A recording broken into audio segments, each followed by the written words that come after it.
గ్రామం సార్, హుజరాబాద్ మండలం రాంపూర్ గ్రామం. నా పేరు డుక్రే రాజ్ కమల్, మా అమ్మ పేరు డుక్రే పద్మ. మా డాడీ లేడు. మా డాడీ ఎందుకు చనిపోయిందంటే ఇదే భూమి పంచాల వల్ల, ఇదే ఈ దొంగ కథల వల్ల, లంచాలు తీసుకొని దొంగలిషన్ చేయడం వల్లనే మా డాడీ పిచ్చోడే చచ్చిపోయాడు. ఈ హుజరాబాద్ ఏ షాప్లో ఉన్నాడు డుక్రే రాజశేఖరరావు అంటే ఒకప్పుడు మంచి వ్యక్తి ఉండే. ఎందుకు పిచ్చిలేసి ఎందుకు చచ్చిపోయినరా అంటే అధికారులు అనేటోళ్ళు డబ్బులు కమ్ముడు పోయి దొంగ రిజిస్ట్రేషన్లు చేసి కష్టపడి సంపాదించుకున్న ఆస్తులను మాకు కాకుండా చేసిరనే ఉద్దేశం కొద్ది మా పిచ్చిలేసి చచ్చిపోయాడు. మరి రాంపూర్కి వచ్చి ఎంక్వైరీ అయ్యి రాజశేఖర టచ్మెంట్ చెప్తాడు. ఇవాళ ఎంఆర్ ఆఫీస్ అయినా మేము అమ్మ మేము దొంగ రిజిస్ట్రేషన్లు ఏ గురి సార్, పలానా భూములు కోట్లలో వేస్తాయి మా రాంపూర్ సంబంధించిన భూములు, హుజరాబాద్ శివాలది దొంగ రిజిస్ట్రేషన్లు ఏ గురి మీ కాలు మొత్తం బాంచాలని చెప్పి చెప్తింటారని చెప్పి మేము లాయర్ల నుంచి నోటీసులు ఇచ్చినాం. దొంగ రిజిస్ట్రేషన్లు ఏ గురి ఎలాంటి వాళ్ళకు బడాబాబులకు లంచం ఇచ్చేళ్లకు దొంగ రిజిస్ట్రేషన్లు ఏ కానీ మేము లాయర్ నోటీసులు ఇచ్చినాం. కోర్టులో కేసు వేసినాం. ఒరిజినల్ పట్టదారు పాస్బుక్ నా దగ్గర ఉన్నది.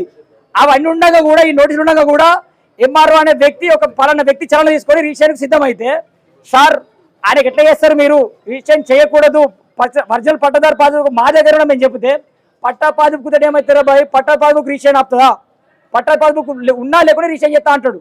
ఈయన తినడని చెప్పి ఆర్డీఓ గారికి ఫోన్ చేసిన పొద్దున మీ కాలేజ్ చూపెడతా. ఆర్డీఓ గారికి ఫోన్ చేసి, మేడం మీ ఎంఆర్ఓ గారు ఒరిజినల్ పట్టా పాస్బుక్ లేకుండా కూడా రిజిస్ట్రేషన్ చేస్తా అంటాడు. ఇది ఎంతవరకు ఉన్నాయా మేడం, అది ఎట్లా చేస్తాడు, మేము లీగల్ నోటీసులు పని చేయా, మా లాయర్స్ లీగల్ నోటీసులు పని చేయి, కోర్టుల కేసు పని చేయదా, ఆ ఒరిజినల్స్ పని చేయా, ఇవన్నీ పని చేయకపోతే మరి ఆయనకి రిజిస్ట్రేషన్కి ఏం పని చేస్తుంది అంటే, జక్కే నరేందర్ హుజరాబాద్ ఎంఆర్ఓ జక్కే నరేందర్కి ఏం పని చేస్తుంది అంటే ఏ ప్రూఫ్స్ పని చేయట, ఓన్లీ డబ్బులే పని చేస్తాయట. ఆయన డబ్బులు కావాలి, ఆయనకు 10 లక్షలు కావాలి. 10 లక్షలు వాడు ఇస్తాడు, వాడు ఎత్తాడా ఏ ప్రూఫ్స్ లేకుండా కూడా, నువ్వు ఒక 15 లక్షలు నీకు ఎత్తా, ఇంకోటి 20 లక్షలు ఇస్తాడు వాడికి ఎత్తా. ఏంటి మరి మా రక్తం అమ్ముకొని అన్నా, మా కిడ్నీలు అమ్ముకొని అన్నా, లేకపోతే రిజిస్ట్రేషన్ కోసం అనే కాలకాల పెట్టన్నా. మేము పోయి ఇవాళ వాడు రిజిస్ట్రేషన్ కత్తా అంటే చేయకని చెప్పి మేము ఆడియో చెప్తే ఆడియో ఏమంటది, నువ్వు అక్కడనే చూసుకోమంటది. మరి మీరెందుకు కూడా మేడం, మీరు చెప్పాలనే అన్న చెప్తా అన్నది. చెప్తాడే చెప్పినా మేడం ఆయనకి ఇచ్చే 10 లక్షల మీకైనా 5 లక్షలు ఇస్తా అన్నా, మీకైనా 7 లక్షలు ఇస్తా అన్నా, మీకేంత ముట్టే మేడం, మరి మీరు ఎందుకు చిలనం లేదు, మీరు ఎందుకు రియాక్ట్ అవుతున్నారని అంటే మాట్లాడుతా అంటే మాట్లాడేది. ఇదంతా కథ బాగలే అని చెప్పి నేను మా కలెక్టర్ సిసి గారు ఉంటారు రాకేష్ సార్ అని, రాకేష్ సార్కి ఫోన్ చేసిన నేను, sir Huzurabad MRO and Huzurabad RTO ఒక దందా చేస్తున్నారు సార్, ఇక్కడ పైసలు తీసుకొని 10 లక్షలు 15 లక్షలు 20 లక్షలు తీసుకొని పట్టా పాస్బుక్ లేకున్నా, ఆధార్ కార్డు పాన్ కార్డు లేకున్నా, ఆ పట్టా పాస్బుక్ బ్యాంకులో కొలవడ్డా వేరే వ్యక్తుల దగ్గర కొలవడ్డా కూడా సంబంధం లేకుండా పైసలు బట్టి రిజిస్ట్రేషన్ చేద్దామని ఫిక్స్ అయ్యారు సార్. పాస్బుక్ లేకుండా రిజిస్ట్రేషన్ చేస్తారు సార్, దాన్ని మీరు అడ్డుకోవాలి సార్ అని నేను అన్న. అంటే నేను ఆర్టీఓ గారు కాల్ చేస్తా అన్నాడు. కాల్ చేస్తాన తర్వాత ఇక్కడ నేను మళ్ళీ లోకల్ ఈ హుజరాబాద్ ఎంఆర్ఓ ఆఫీస్ లా ఎంఆర్ఓ తర్వాత ఎంఆర్ఓ ఉంటాడు ఒకళ్ళు, తెలుసా మీకు, ఎంఆర్ఓ భాస్కర్ ఎంఆర్ఓ ఆయన ఫోన్ చేసిన నేను, ఫోన్ చేసి ఏమన్నా ఎంప్లాయ్ భాస్కర్ ఎంఆర్ఓ కంటే ఎంఆర్ఓ కంటే పెద్ద ఎంఆర్ఓ ఆయన పర్మనెంట్ గా ఆయన ఎవరు తీసేయరు. ముఖ్యమంత్రి ఇన్వాల్వ్ అయినా కూడా ముఖ్యమంత్రి కూడా తలుచుకున్నా తీసేయలేడు భాస్కర్ ను, ముఖ్యమంత్రి తలుచుకున్నా భాస్కర్ తీసేయలేడు. ఆయన ఫోన్ చేసిన, భాస్కర్ సార్ మీ ఎంఆర్ఓ ఇట్లా చేస్తున్నారు, మీరు డబ్బులు తీసుకొని రిజిస్ట్రేషన్ పాల్పడితే మీ జాబులు పోతాయని చెప్పిన. ఎవర్రాబోయ్ ఎందుకు రిజిస్ట్రేషన్ చేస్తాను ఎవరెవరో ఫోన్ చేసిన ఉన్నాడు. నేను ఆల్రెడీ కలెక్టర్ దగ్గర ఉన్నా, నేను మన రాకేష్ సార్ ఆల్రెడీ మీ అడ్వై ఫోన్ చేస్తాడు, మీరు దయచేసి రిజిస్ట్రేషన్ ఏదన్నా అన్న అంటే చేపోన్నాడు అన్నాడు. అంటే ఈయన మాట ఎట్లా ఉన్నది, ఈయన గత చరిత్ర నాకు తెలుసు భాస్కర్ది.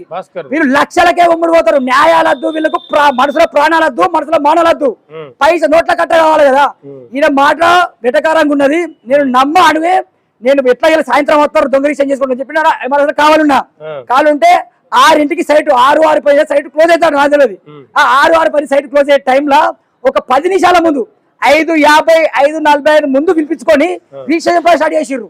చేస్తే నేను పోతానని నెట్టేస్తారు.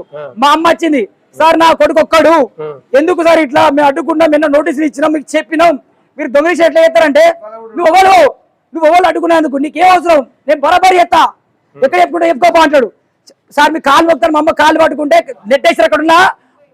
ఇప్పుడు మొగోళ్ళు ఆడవాళ్ళు ఎట్లా ముట్టుకుంటారు, నెట్ అయితే మా అమ్మ గాజులు వాళ్ళకి మొత్తం బ్లడ్ అంతా చీర పడ్డారు. మీరు ఫోటోలు తీసుకోర్రి, మొత్తం చీర మొత్తం రక్తం చిల్లింది.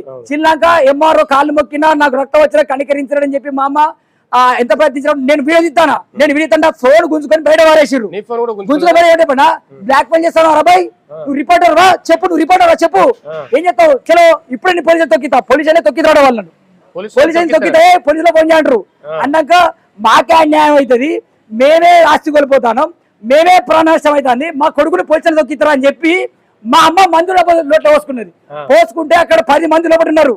నా దగ్గర చిన్న బయట ఉన్నది, ఎంఆర్ఓ పక్కన మా అమ్మ మాట్లాడే చిన్న బయట ఉన్నది. అక్కడ 10 మంది ఉన్నారు కానీ ఎవరు బండి అవుతాడు ఆపుతలేరు. మా అమ్మకు నీళ్ళు ఇస్తలేరు, అంబులెన్స్ ఫోన్ చేస్తలేరు.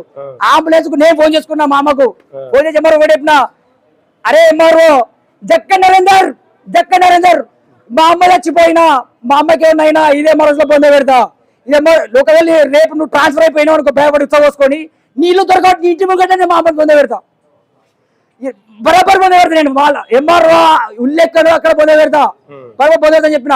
వాళ్ళు నన్ను తిడతారు, ఏం చేస్తారు అది అని చెప్పి తిట్టుకుంటా, బ్లాక్ మెయిల్ చేసుకుంటా. ఎప్పుడు ఇవ్వకపో ఏం కాయిపో ఇలా 100 మంది చూసినా ఆ మందు డబ్బు వాటి బెదిరిస్తే మేము రిషన్ ఆపుతాం అంటే మా అమ్మ చచ్చిపోయినా కూడా రిషన్ ఆపరాడు వాళ్ళు. ఎట్లా ఆపరు మరి?